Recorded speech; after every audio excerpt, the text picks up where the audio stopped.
Yeah, you know that chart of the different layers of Earth you've been staring at since elementary school? Yeah, we're not quite sure that's how it really works. So my question is, if we haven't even learned enough of our own planet yet, why are we trying to fly out and invade others? And yes, I know this planet is like a one-bedroom apartment in New York City. We've abused it, and now we're having kids, so we need to move on. But until we do hitch up that huge intergalactic U-Haul, let's talk about what we know about what's inside our Earth for a second. Contrary to sci-fi movies like The Core, we have not actually reached that far into Earth. The best we've done, the deepest we've ever been, is in Russia on the Kola Peninsula, where there is a 7.5-mile deep hole that's deeper than the deepest point in the ocean, which, to put into perspective, is 6.8 miles deep. This hole is called the Kola Borehole and is, if you can believe it, a man-made hole. So if you're wondering, why did people all of a sudden feel the need to dig a super deep hole towards the center of the Earth? Well, that's a good question.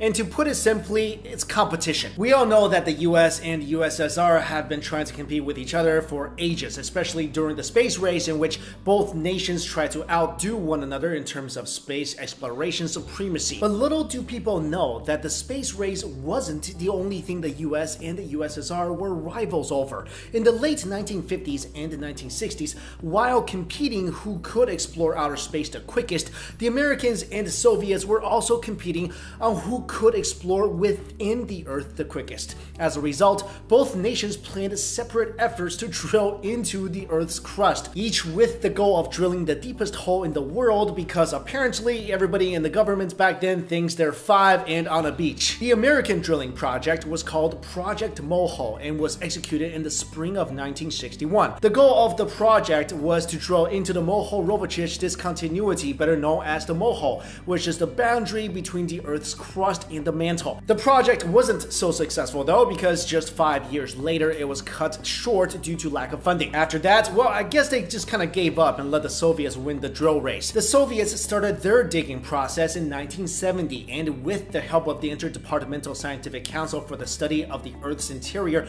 and Superdeep drilling, they were able to be much more successful and drill the deepest hole in the world, the Kola Superdeep Borehole. And by doing this, by drilling 7.5 miles downwards, they were able to make some breaking discoveries. One of the benefits of digging so deep into the Earth was that the Soviets were able to put geological theories to the test. One discovery made was that there isn't actually a transition from granite to basalt between 3 and 6 kilometers beneath the surface, as many scientists had originally thought. The basalt actually extended beyond the 12-kilometer point, which made scientists rethink their original theories about seismic reflection results. In other words, the Kola borehole led to the discovery that an entire layer of the Earth's crust doesn't actually exist. What's more, at around 4.3 miles deep, cracks in the rocks were found to contain water. This was an amazing discovery because no one expected water to exist at such great depths. It made researchers realize that the water inside the rock cracks were probably caused by hydrogen and oxygen atoms squeezed out and then retained below the surface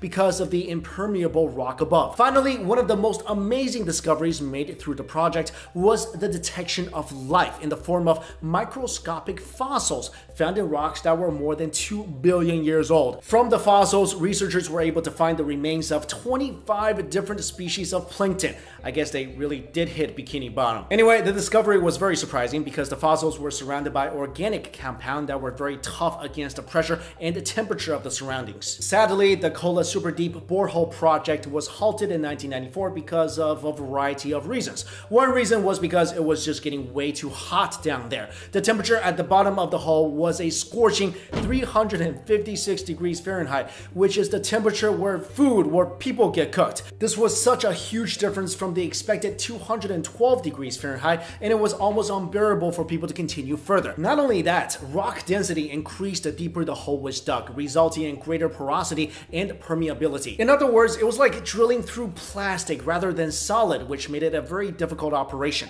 There are other hypotheses on why the drilling stopped. After the discovery of water within the hole, people started to believe that the hole was associated with the tale of Noah's flood, because it was believed that after the massive flood, all the water drained into subterranean sinkholes. Scientists previously questioned how the flood could have possibly existed if rocks weren't, full of holes, and that they didn't know where the water went. And because of this discovery, many people believe that this is additional proof that Noah's flood story was not merely a tale. And besides the whole flood thing, there were persistent rumors that scientists were getting scared, that they would drill through hell, and that they actually heard screaming from tortured souls. I mean, that would be my #1 reason to stop drilling. Anyway, today if you want to go into the hole, and I don't know why you would, it's not possible because it's now bolted shut and completely inaccessible. In fact, the whole area surrounding the hole is completely out of use. But you know what is really crazy?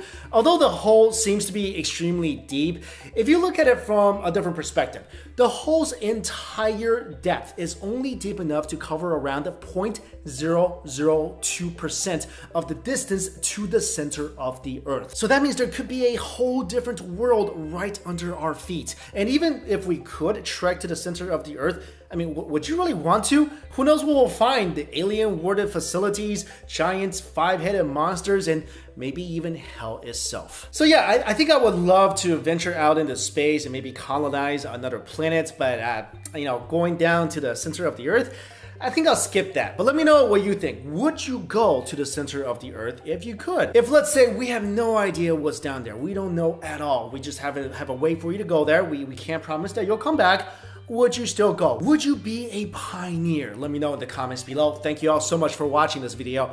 I'll see you later.